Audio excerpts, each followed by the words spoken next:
जल्दी ड्यूटी पर आ गया, लेकिन रूही और आद्या दोनों न जाने किस मिस्ट्री में उलझी पड़ी थी। क्या रूही का क्लेड के ऑर्गेनाइजेशन से कोई नाता है, या फिर वो इस केस के लिए ये सब कर रही है? और क्या विक्रांत वक्त रहते ठीक हो पाएगा या नहीं? और अगर विक्रांत ने उसके डैड की सारी बातें सुन ली हैं, तो कोमा से बाहर आते ही वो अपनी माँ के बारे में क्या क्या सवाल करेगा?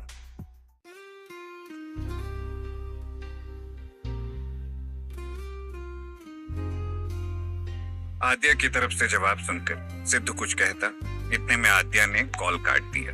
आद्या का ध्यान रूही की कार पर था, पर तभी ट्रैफिक लाइट रेड हुई, जिसके चलते आद्या को ना चाहते हुए भी अपनी कार रोकनी पड़ी, जबकि रूही की कार आगे निकल चुकी थी।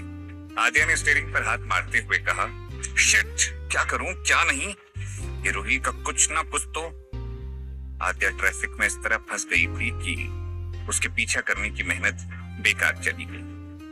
फिर जैसे ही सिग्नल ग्रीन हुआ, आद्या ने एक उम्मीद से कार का गियर बदला और तेज स्पीड से कार वहां से निकाली। वहीं दूसरी तरफ मिस्टर देवराय हॉस्पिटल में थे। उनके पास एक औरत बैठी थी। वो मिस्टर देवराय की दोस्त थी। उन्होंने मिस्टर देवराय के पास बेंच पर बैठे हुए पूछा, ये सब कैसे हुआ? ये सवाल सुनकर मिस्टर देवराय ने जवाब दिया, जो होना था हो गया, अब बस मेरा विक्रांत ठीक हो जाए, वरना सच में मैं खुद को माफ नहीं कर पाऊंगा। अभी मिस्टर देवराय ने इतना ही कहा था कि तभी एक डॉक्टर ने आकर कहा, मिस्टर देवराय, एक गुड न्यूज है, विक्रांत रिकवर होने की कोशिश कर रहा है, जल्दी वो होश में आ जाएगा। ये सुनकर मिस्टर देवराय की आंखें भर आई कि उनका बेटा ठीक हो जाएगा, और ये खुशी के आंसू थे।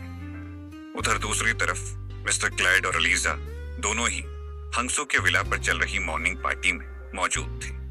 महान और अमीर लोग इस पार्टी में शिरकत करने आए हुए थे। जैसे ही मिस्टर हंसू की नजर क्लेड पर पड़ी, तो अपने कदम बढ़ाते हुए उन्होंने कहा, हेलो मिस्टर क्लेड। क्लेड ने हेलो कहा और अगले ही पल उन दोनों ने हाथ मिलाया। फिर क्लेड की आंखों में देखकर मिस्टर हंसू ने कहा, तो बताइए मिस्टर क्लेड, फिर अब क्या इरादा है आपका? मिस्टर क्लेड हंसू की इस बात पर कुछ पूछते, इतने में हंसू के खास आदमी ने क्लेड से कहा, मिस्टर क्लेड, हम सब माल के बारे में जानते हैं, तो देर करने का रिस्क ना लें तो बेहतर होगा, नहीं तो फिर उसकी वैल्यू गिर जाएगी। ठीक है, मुझे डील मंजूर है, लेकिन एक शर्त पर, क्लेड ने हंसू से कहा, जिसे सुनकर हंसू ने कहा, कौन सी शर्त? यही कि इस डील में आप अपनी पावर का इस्तेमाल नहीं करेंगे। जिस तरह आपने सभी बायर से बात की, वैसे अगली बार नहीं होना चाहिए। क्लेड ने मिस्टर हंसू को बताया, तो हंसू के चेहरे पर हंसी आ गई और उसके कंधे पर हाथ रखते हुए वो बोले, क्या बात कर रहे हो पार्टनर, इस धंधे में अगर पावर को काम में लेकर अगर मैं कुछ कर सकता हूं तो मैं जरूर करूंगा, और अगर तुम भी मेरी जगह होते तो तुम भी यही करते। हंसू की इस बात पर मिस्टर क्लेड कुछ कहते, तभी इतने में एक लड़का आया जो कि मिस्टर हंसू का बेटा था। उसने आते ही अलीजा की तरफ देखकर पूछा, डैड, ये कौन है? मैंने इनको इससे पहले कभी नहीं देखा। नहीं पार्टनर है, तुम चाहो तो एक दूसरे को जान सकते हो। हंसू ने इतना कहा और फिर आगे अपने बेटे को इंट्रोड्यूस करते हुए कहा, ये जिंगसू है, मेरा बेटा, इन दिनों यहाँ आया हुआ है, वरना ज्यादातर ये चाइना में ही रहता है। ये सुनकर मिस्टर क्लेड और अलीजा ने जिंगसू से एक साथ कहा, हेलो। उसके बाद जिंगसू ने अलीजा में दिलचस्पी दिखाते हुए कहा, चलो आओ, मैं तुम्हें ये विला दिखाता हूँ। ये सुनकर अलीजा ने हाँ कह दी, जिसके बाद जिंगसू और अलीजा दोनों चल दी। तो उनके जाने के बाद क्लेड से हंसू ने कहा, डील कर लेनी चाहिए, यही बेहतर ऑप्शन है। पर इस तरह? अभी क्लेड ने इतना ही कहा था कि तभी मिस्टर हंसू ने एक फाइनल ऑफर रखते हुए कहा, मैं तुम्हें 5,000 करोड़ देने वाला हूँ, 4,000 करोड़ इस डिलीवरी का और 1,000 करोड़ अगली डिलीवरी का एडवांस। जैसे ही ये शब्द मिस्टर क्लेड के कानों में पड़े, उन्हें समझ आ गया कि हंसू उन्हें अपने ट्रैप में फंसाना चाह रहा था। तो वहीं दूसरी तरफ रूही की कार जंगल के एरिया में आकर रुक गई। रूही कार से उतरकर पैदल चली, फिर वो एक गुफा के एंट्री गेट पर पहुंची जहां दो आदमी खड़े थे। तो उन दोनों को रूही ने कार्ड दिखाया। उसके बाद रूही ने कहा, मिस्टर क्लेड से मिलना है, वो इस वक्त यहाँ नहीं है, एक आदमी ने कहा। जिसे सुनकर रूही ने कहा, पर मेरा मिलना जरूरी है, मुझे उनसे अभी इसी वक्त मिलना है। वो यहाँ नहीं है, उनका असिस्टेंट है, रूही से एक आदमी ने कहा। जिसके बाद रूही उस आदमी के साथ अंदर आई। ये थोड़ी अजीब सी जगह थी। अंदर से जिस तरह की आम गुफा होती है, ये वैसी नहीं बल्कि किसी यूनिवर्स जैसी थी, जहां एक बूढ़ा आदमी टेबल पर बैठा था। उसने पीछे देखकर कहा, अच्छे लोगों का हमारे यहाँ आना ठीक नहीं है। हाँ जानती, लेकिन तुम लोग शर्तें भूल रहे हो। तुम्हारे आदमी ने विक्रांत पर अटैक किया है। जानते हो ना कि विक्रांत कौन है? उस असिस्टेंट से रूही ने कहा, जिसे सुनकर वो आदमी चेयर से उतरा और फिर अपनी दाढ़ी के बाल सुलझाते हुए बोला, मैं जानता हूँ, वो मिथिलिया का खून है, उसे अच्छे से जानता हूँ। हम में से कोई अपनी शर्त नहीं भूला, लेकिन उस पर हमने हमला नहीं कर पाया। नहीं, तुम्हारे ही आदमियों ने उस पर हमला किया था। और इस वक्त मुझे तुम्हारे बॉस से मिलना है। चीफ का ऑर्डर है कि मैं इस बारे में मिस्टर क्लाइड से बात करूं। रूही ने अपनी बात रखते हुए कहा, जिसे सुनकर मिस्टर क्लाइड के पीए ने कहा, माफ करना, लेकिन इस वक्त वो यहाँ नहीं। वो पितामह के दिए आदेशों पर चल रहे हैं, तो इस वक्त वो कहीं बाहर गए हुए और उन्हें आने में टाइम लग सकता। कितना? रूही ने पूछा, जिसके जवाब में उस पीए ने कहा, इसके बारे में भी मैं कुछ नहीं कह सकता। वो किसी बड़े काम से गए, टाइम लग सकता है। ये सुनकर रूही ने कहा, तुम दर्शन ग्रह की बेसिक शर्तों को नहीं भूल सकते। नहीं, बिल्कुल नहीं, उस आदमी ने कहा। लेकिन अभी भी सबसे बड़ा सवाल ये है कि ये आदमी कौन है और ये लोग किस दर्शन ग्रह की बात कर रहे थे और किन शर्तों की बात हो रही है। जब से विक्रांत हॉस्पिटल में एडमिट हुआ, संध्या राठी के केस से सबका ध्यान ही हट गया। सब अपनी मनमर्जी से चल रहे थे, जैसे किसी को फर्क ही नहीं पड़ता कि वो किस केस पर है। विक्रांत होश में आ चुका था। उसके सामने मिस्टर देवराय बैठे थे। सिद्धू और आद्या भी यहीं थे। तो विक्रांत ने ऑक्सीजन मास्क हटाकर पूछा, रू? अभी विक्रांत इतना ही कह पाया था कि तभी मिस्टर देवराय ने कहा, वो यूनिट ऑफिस में केस संभाल रही है। मिस्टर देवराय की इस बात पर सिद्धू और आद्या दोनों बोलने ही वाले थे कि सर ऐसी गलतफहमी ना रखें, लेकिन फिर उन्होंने कुछ नहीं बोला। आद्या ने मन ही मन खुद से कहा, पता नहीं कौन सा केस सॉल्व कर रही है। जब से सर एडमिट हुए हैं, रूही यूनिट ऑफिस में तो आधा घंटा भी नहीं टिक पा रही। अपने डैड की बात सुनकर विक्रांत कुछ कहता, तभी नर्स आई। उसने अंदर आते ही कहा, आप सब बाहर चलें, पेशेंट को इस वक्त रेस्ट की जरूरत है। फिर उसी नर्स ने विक्रांत का ऑक्सीजन मास्क लगाते हुए कहा, सर आप इसे बार बार उतारे नहीं तो फिर प्रॉब्लम हो जाएगी। नर्स की इस बात पर विक्रांत कुछ बोलना चाहता था, पर फिर उसे एहसास हुआ कि इस वक्त उसमें अपनी पूरी बात कहने की ताकत नहीं है शायद, तो उसने चुप रहना ही बेहतर समझा।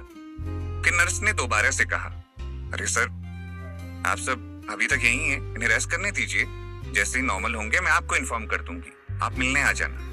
नर्स की इस बात पर सबने हामी भरी, जबकि मिस्टर देवराय का मन तो गुस्से से भर आया था कि एक नर्स उन्हें अपने बेटे के वार्ड से बाहर जाने को कह रही है। उसमें इतनी हिम्मत कहां से आई कि वो ये कह रही है। लेकिन फिर मिस्टर देवराय ने शांत रहना बेहतर समझा और चुपचाप बाहर आ गए। फिर जब बाहर आए तब सिद्धू ने मिस्टर देवराय से कहा, सर उस आदमी को हमने लॉकअप में डाल रखा है जिसने विक्रांत सर पर फायरिंग की थी। ये सुनकर देवराय ने पूछा, क्या उसने अपना मुंह खोला कि उसने किसके कहने पर विक्रांत पर अटैक किया था? नहीं सर, उसने अपना मुंह नहीं खोला, आद्या ने जवाब दिया।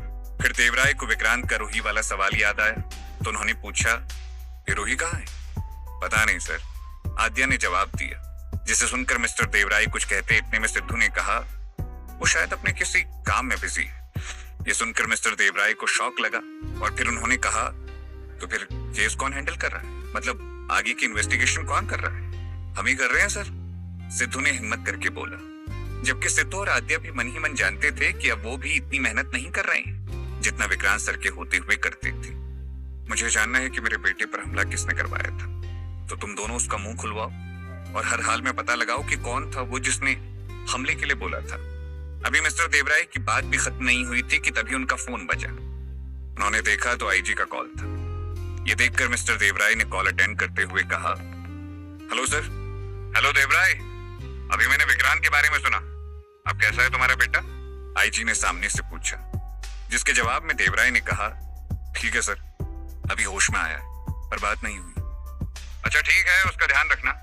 और मैं ये कह रहा था कि अगर विक्रांत की तबीयत ठीक है तो तुम शाम तक एक बार आकर मिल लेना, कुछ बात करनी थी, आईजी ने मिस्टर देवराय से कहा। यह सुनकर मिस्टर देवराय ने हिम्मत करके कहा, ठीक है सर, मैं आता हूं। जबकि मिस्टर देवराय का मन 1% भी नहीं कर रहा था कि वो अपने बेटे को छोड़कर कहीं बाहर जाए, लेकिन अब जब आईजी का ऑर्डर आ चुका है तो जाना ही पड़ेगा। तो फिर आईजी ने कहा, ठीक है तो आओ फिर, और थोड़ा जल्दी आने की कोशिश करना।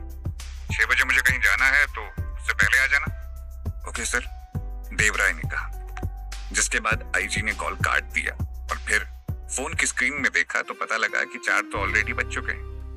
मिस्टर देवराय ने आद्या की तरफ देखकर कहा, मुझे कहीं जाना होगा तो तुम यहीं विक्रांत के पास अंदर रुक जाना, मैं जल्दी ही वापस आ जाऊंगा। और सिद्धू, तुम जरा उस आदमी का मुंह खुलवा कर पता करो कि कौन है वो। जी सर, सिद्धू ने कहा, जिसके बाद आद्या ने भी देवराय की बात पर हाँ में गर्दन हिलाई। अभी सब लोग यहीं हैं, लेकिन विक्रांत को जो शख्स से उम्मीद थी इस वक्त वो यहाँ नहीं है।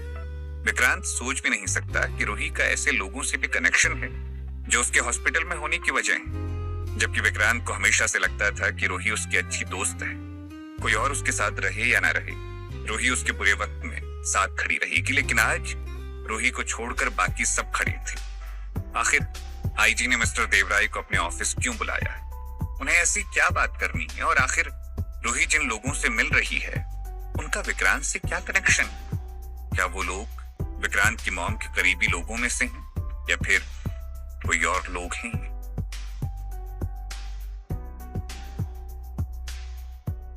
मिस्टर देवराय के निकल जाने के बाद आद्या विक्रांत के पास थी। तभी डॉक्टर आया। उसने आते ही आद्या से कहा, अच्छी न्यूज़ है, विक्रांत को आजकल में डिस्चार्ज कर देंगे। ये सुनकर आद्या के चेहरे पर खुशी दौड़ आई। तभी फिर डॉक्टर ने विक्रांत की तरफ देखकर कहा, मिस्टर विक्रांत, आप चाहें तो ऑक्सीजन मास्क हटाकर बात कर सकते हैं। इतना कहकर विक्रांत ने अपना ऑक्सीजन मास्क धीरे से हटाया और पहले अच्छे से सांस ली और आद्या की मुस्कुराहट देख के थोड़ा खुश हुआ। फिर हल्की सी दर्द भरी आवाज में पूछा, क्या उसने कुछ बताया? नहीं सर, आज उसे यहाँ से जेल में शिफ्ट करने वाले, फिर उसके बाद ही हम पूछताछ कर पाएंगे। आद्या ने विक्रांत को बताया तो वो कुछ सोचने लगा। अच्छा, और रूही कहाँ है? विक्रांत के सवाल पर आद्या इधर उधर देखने लगी, जैसे वो इस सवाल का जवाब अभी नहीं देना चाहती। तो फिर विक्रांत ने दोबारा पूछा, क्या हुआ? उसे भी किसी तरह की कोई चोट लगी है क्या? ये सुनकर आद्या ने कहा, नहीं, इस वक्त वो कहाँ है हम में से किसी को नहीं पता। ये सुनकर विक्रांत ने चौंक कर कहा, कॉल करो, मुझे उससे बात करनी है। विक्रांत अब पहले से काफी ठीक था। डॉक्टर ने उसे बात करने की परमिशन दे दी थी, वरना तो डॉक्टर ऐसा कभी नहीं करते। विक्रांत के कहने पर रूही ने कॉल लगाकर स्पीकर ऑन किया। तब रूही का फोन स्विच ऑफ बता रहा था। ये देखकर विक्रांत ने कहा, उसका फोन स्विच ऑफ बता रहा है, कैसे? विक्रांत की इस बात को आद्या ने कवर करते हुए कहा, हो सकता है उनका फोन स्विच ऑफ हो गया हो। हाँ शायद, वरना उसका फोन स्विच ऑफ तो नहीं बताता। विक्रांत ने आद्या की बात पर कहा, जबकि ये दोनों इस बात से अनजान हैं कि रूही अभी जिस जगह पर थी वहां नेटवर्क काम नहीं कर रहा था, इसीलिए उसका फोन स्विच ऑफ बता रहा था, न कि असल में रूही का फोन स्विच ऑफ था। तो रूही मिस्टर क्लैड के खास आदमी से कहती है, फिर उन्हें वापस आने में कितना वक्त लगेगा? इस सवाल का जवाब भी मैं अभी नहीं दे पाऊंगा, रूही से उस आदमी ने कहा, जिसे सुनकर रूही ने गुस्से में कहा, वो जब आए तो बोलना दर्शन ग्रह से कोई मिलने आया था, और दोबारा ये गलती नहीं होनी चाहिए। कोई आया था क्या? वो तो शायद आपको जानते हैं, दर्शन ग्रह पर आप दोनों ने बहुत काम साथ में किया था, उस आदमी ने कहा। उस आदमी की इस बात पर रूही ने कोई जवाब नहीं दिया, वो गुस्से में वहां से निकलने लगी। वहीं दूसरी तरफ हंसू का ऑफर सुनकर मिस्टर क्लाइड ने कहा, नहीं, इस वक्त मुझे एडवांस नहीं चाहिए, अगली डिलीवरी लेट भी हो सकती है। मुझे कोई परेशानी नहीं, तुम जब चाहो डिलीवर कर देना, बस ये रख लो ताकि तुम इधर उधर मुंह मारने से बच सको। हंसू ने मिस्टर क्लाइड के मुंह पर उनकी इंसल्ट करते हुए कहा, जिसे सुनकर मिस्टर क्लाइड का मन किया कि वो अभी इसी वक्त हंसू को मार डालें, लेकिन ऐसा करना बेवकूफी होगी, फिर वो भी यहाँ से बचकर भाग नहीं पाएंगे। तो मिस्टर क्लाइड ने कहा, क्या इसके अलावा कोई ऑफर नहीं है? नहीं, एडवांस तो तुम्हें लेना ही होगा, कोई और ऑफर नहीं है, एडवांस के बाद ही भरोसा होता है, हंसू ने कहा। जिसके बाद मिस्टर क्लाइड ने कहा, ठीक है, मुझे अलीजा से इस बारे में बात करनी है, अभी थोड़ी देर में बताता हूँ, जल्दी बताना, मेरे पास वक्त कम है, हंसू ने काउंटडाउन देते हुए कहा। जिसके बाद मिस्टर हंसू के आदमी अलीजा को बुलाकर ले आए। फिर क्लाइड और अलीजा दोनों सबसे दूर अकेले में खड़े बातें कर रही थी। दोनों के चेहरे पर चिंता के भाव थे। क्लाइड ने थोड़ी परेशानी में कहा, मेरा बेटा पिछले कुछ दिनों से बीमार है, मुझे जल्दी वापस जाना होगा, लेकिन इस तरह पितामह मुझे वापस जाने की परमिशन नहीं देंगे। मुझे जल्द से जल्द उनका दिया टारगेट पूरा करना है, तो क्या करूं? क्या हम इससे डील कर लें? ये 1000 करोड़ एडवांस दे रहा है, पर इस तरह तो हम इसके ट्रैप में फंस जाएंगे। हम दूसरे बायर से कभी कांटेक्ट ही नहीं कर पाएंगे। अलीजा ने क्लाइड से कहा, जिसे सुनकर क्लाइड ने कहा, हाँ जानता हूं, पर अब इसके अलावा कोई और ऑप्शन नहीं है। हम अपने माल को ज्यादा देर तक गोदाम में नहीं रख सकते, वो खराब हो जाएगा। मिस्टर क्लाइड इस वक्त बुरी तरह फंसे हुए नजर आ रहे थे। पहले उन्हें चिंता थी कि उन्हें इतनी जल्दी वापस नहीं जाना था, लेकिन अब वक्त बदल गया था। उन्हें वापस जाना था, लेकिन जब तक उनका यहाँ काम खत्म नहीं हो जाता, उन्हें वापस दर्शन गृह जाने की परमिशन भी नहीं थी। तो फिर अलीजा ने कहा, ठीक है, तो फिर डील करते हैं। नेक्स्ट टाइम जो होगा देखा जाएगा। और अभी हम नेपाल में, तो यहाँ हमारी पावर भी ज्यादा नहीं है। नेक्स्ट टाइम हम तय करेंगे कि डील कहाँ करनी। अलीजा की इस बात से मिस्टर क्लेड खुश हुए। उन्होंने कहा, हाँ ये हुई ना बात, मैं खामखा परेशान हो रहा था। जहां एक तरफ मिस्टर क्लेड अब हंसू के साथ अपने माल की डील करने वाले थे, वहीं दूसरी तरफ विक्रांत के पास में ही सिद्धू और आद्या दोनों बैठे थे। विक्रांत ने सिद्धू के हाथ पर बंधी सफेद पट्टी को देखकर कहा, काफी चोट लगी है तुम्हें, रेस्ट करना चाहिए। नहीं सर, ये तो मामूली चोट है, सिद्धू ने कहा। फिर विक्रांत ने पूछा, जोशफ ने कुछ बताया? ये सवाल सुनकर पहले तो सिद्धू ने कुछ नहीं कहा, फिर उसने कहा, सच बताऊं सर, तो जब से आप एडमिट हुए हो किसी का ध्यान केस पर नहीं है। ये सुनकर विक्रांत ने आद्या की तरफ देखा। तब आद्या ने अपनी सफाई में कहा, सर रूही मैम पूरे दिन गायब रहती है, हम उनसे कुछ पूछना चाहते हैं पर वो हमारी बात ही नहीं सुनती। ये सुनकर विक्रांत को और शौक लगा, लेकिन कुछ देर सोचने के बाद वो बोला, ओके समझ गया, मुझे जल्दी से डिस्चार्ज होने की जरूरत है। सॉरी सर, लेकिन हम उतना नहीं कर पा रहे हैं जितना कि शायद आप साथ होते तो हम कर सकते थे, सिद्धू ने कहा। विक्रांत का सर अब गुस्से से फट रहा था। उसे ऐसा लग रहा था जैसे उसकी टीम के लोग उसकी पीठ के पीछे अब कामचोर हो गए, और रूही के बारे में तो मिस्ट्री और भी बढ़ती जा रही थी। जब से वो एडमिट हुआ था, टीम में से किसी का ध्यान संध्या राठी के केस पर नहीं था। वहीं दूसरी तरफ mister Devrai IG MJ Chaudhary के सामने उनके ऑफिस में बैठे थे। तो आईजी देवराय से कहते हैं, तुम विक्रांत के बाप, समझ सकता हूं अपने बेटे को हॉस्पिटल में एडमिट देखकर कैसा फील कर रहे हो। थैंक्स सर समझने के लिए, देवराय ने बीच में बोलते हुए कहा। फिर आईजी ने अपनी बात कंटिन्यू करते हुए आगे कहा, पर तुम जानते हो ना इस वक्त संध्या राठी का केस हमारे लिए कितना जरूरी है। तो मेरी मानो, जब तक विक्रांत ठीक होता है तुम किसी और को अपॉइंट कर दो। ये बात सुनकर मिस्टर देवराय को बहुत बुरा लगा, जैसे आईजी इसी वक्त का इंतजार कर रहा हो। जब मिस्टर देवराय की तरफ से कोई जवाब नहीं मिला तो आईजी ने कहा, हम पुलिस वाले इस तरह से जज्बाती होकर कोई फैसला नहीं ले सकते। तुम अपने बेटे को यूनिट का हेड बनाकर पहले ही गलती कर चुके हो, अब उसे इस हालत में ड्यूटी पर लाना ठीक नहीं रहेगा। जी सर समझ गया, देवराय ने कहा। जिसे सुनकर आईजी ने कहा, ओके तो तुम अब जा सकते हो, और उम्मीद करता हूँ इस बार तुम जज्बाती होकर नहीं बल्कि समझदारी से काम लोगे। अभी मैंने फैसले तुम पर छोड़ रखे हैं, लेकिन अगर बार बार गलतियां आई तो फिर मैं अपनी तरफ से यूनिट को कंट्रोल करूंगा।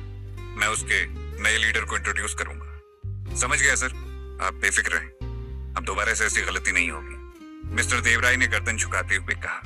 मिस्टर देवराय की गर्दन इस तरह से कभी नहीं झुकी, लेकिन आज उनकी झुकी गर्दन बता रही थी कि इस आदमी को कितना बुरा लगा। मिस्टर देवराय से आईजी ने शान से कहा, अब तुम जा सकते हो। ये सुनकर मिस्टर देवराय खड़े हुए और फिर बाहर आ गए। बगैर 1 मिनट रुके वो अपनी कार में आ बैठे। ड्राइवर ने कार स्टार्ट करते हुए पूछा, सर कहाँ जाना है? हॉस्पिटल चलो जल्दी से, मिस्टर देवराय ने कहा। इस वक्त शाम के 6:30 बज चुके थे। विक्रांत हॉस्पिटल में अभी बेड पर अपनी पीठ के सहारे बैठा, तो उसके सामने आद्या और सिद्धू अभी भी बैठे हुए थे। आद्या से विक्रांत कहता है, तुम जोशफ से पूछताछ करो, और सिद्धू तुम उस आदमी का मुंह खुलवाओ जिसने हम पर अटैक किया था। हम इस तरह चुप नहीं बैठ सकते, संध्या राठी के इस केस को जल्द से जल्द सॉल्व करना होगा। जी सर, विक्रांत से सिद्धू ने कहा। फिर उसके बाद विक्रांत ने 2-4 और बातें आद्या और सिद्धू को बताई। तभी आद्या का फोन बजा। उसने देखा तो रूही का कॉल था। ये देखकर आद्या झट से बोली, सर रूही का कॉल आ रहा है, लाओ इधर दो। विक्रांत ने आद्या के हाथ से फोन लेकर कॉल अटेंड करते हुए कहा, हेलो कहाँ हो तुम? रूही विक्रांत की आवाज सुनकर शॉक्ड रह गई। उसे उम्मीद नहीं थी कि आद्या के कॉल पर विक्रांत से बात करनी पड़ जाएगी। तो रूही ने बहाना बनाते हुए कहा, वो मैं एक जरूरी काम से बाहर आ गई थी। तुम बताओ तुम कैसे हो, और मैं थोड़ी देर में तुम्हारे पास आती हूँ। मैं ठीक हूँ, पर तुम्हारा फोन स्विच ऑफ बता रहा था, विक्रांत ने रूही से कहा, जिसके जवाब में रूही कहती है, हाँ वो दिन में डिस्चार्ज हो गया था और मैं भी सुबह चार्ज लगाना भूल गई थी। अभी तुम ड्राइव कर रही हो क्या? विक्रांत ने रूही से पूछा, जिसके जवाब में रूही कहती है, हाँ घर की तरफ जा रही थी। ये सुनकर विक्रांत को अजीब लगा, क्योंकि उसको कॉल पर पीछे से किसी ट्रैफिक की आवाज भी नहीं आ रही थी, जिसका मतलब है कि रूही की कार किसी शांत इलाके में चल रही थी जहां ज्यादा ट्रैफिक नहीं था। विक्रांत ने नोटिस किया, लेकिन रूही से इस बारे में एक शब्द नहीं बोला। तभी मिस्टर देवराय का अंदर आना हुआ, जिनके आते ही विक्रांत के जहन में अचानक से उसकी मॉम आ गई। उसका सारा ध्यान रूही वाली बात से हटकर अपनी मॉम वाली बात पर चला गया। जब उसके डैड उससे कुछ कह रहे थे तो फिर विक्रांत ने रूही से कहा, ओके आराम से जाना। इतना कहकर विक्रांत ने कॉल कट कर दिया। विक्रांत की साइड से ओके सुन के रूही ने गुस्से से स्टीयरिंग पर मारते हुए कहा, शिट, मैं ऐसी गलती कैसे कर सकती हूँ? उसे जरूर मुझ पर शक हुआ होगा। विक्रांत ने मेरा झूठ पकड़ लिया होगा। रूही की बात सही थी। विक्रांत को पता तो चल चुका था कि रूही उससे झूठ बोल रही थी, लेकिन इसके बाद भी विक्रांत ने कुछ नहीं कहा। और जब तक वो कहने के मूड में आता तभी मिस्टर देवराय आ धमके थे। देवराय के आते ही सिद्धू और आदिया दोनों धीरे से खड़े होकर बाहर चल दिए। देवराय ने विक्रांत से पूछा, कैसी है तबीयत? तबीयत तो ठीक है, लेकिन आपसे कुछ बात करनी थी, विक्रांत ने कहा, जिसे सुनकर मिस्टर देवराय ने कहा, हाँ बोलो। क्या सच में मॉम? अभी विक्रांत ने इतना ही कहा था, लेकिन देवराय को समझ आ गया कि विक्रांत ने उसकी बात कोमा में सुन ली होगी। तभी उसने सवाल किया, लेकिन अब देवराय को समझ नहीं आ रहा था कि वो अपने बेटे को कैसे बताएं और किस तरह बताएं। जो बात उसने अपने बेटे से इतने सालों से छिपा रखी थी, उसका इस तरह सामने आना दोनों बाप बेटों के बीच में नफरत की दीवार बन सकती थी। क्या वाकई में मिस्टर देवराय अपने बेटे विक्रांत को सारी बात बता पाएंगे या फिर नहीं?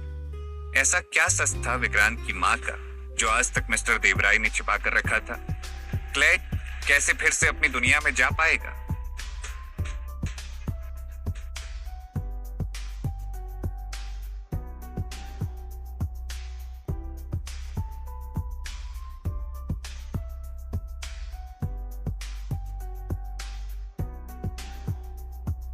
विक्रांत की बात पर मिस्टर देवराय ने समझाते हुए कहा, तुम पहले अच्छे से ठीक तो हो जाओ, ये बात तो बाद में भी की जा सकती है।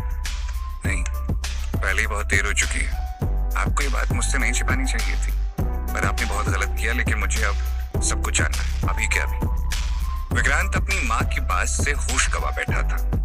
उसके दिमाग में अपनी माँ के चले जाने का झूठ अब उसे अंदर ही अंदर खाते जा रहा था। अचानक से विक्रांत को देखकर मिस्टर देवराय की आंखें भर आई। फिर उन्होंने हिम्मत करके कहा, हाँ ये सच है कि तुम्हारी माँ मरी नहीं, बल्कि वो लापता हुई थी। लेकिन मेरा यकीन करो, मैंने उसे ढूंढने की बहुत कोशिश की, मगर वो कहीं नहीं मिली। मिस्टर देवराय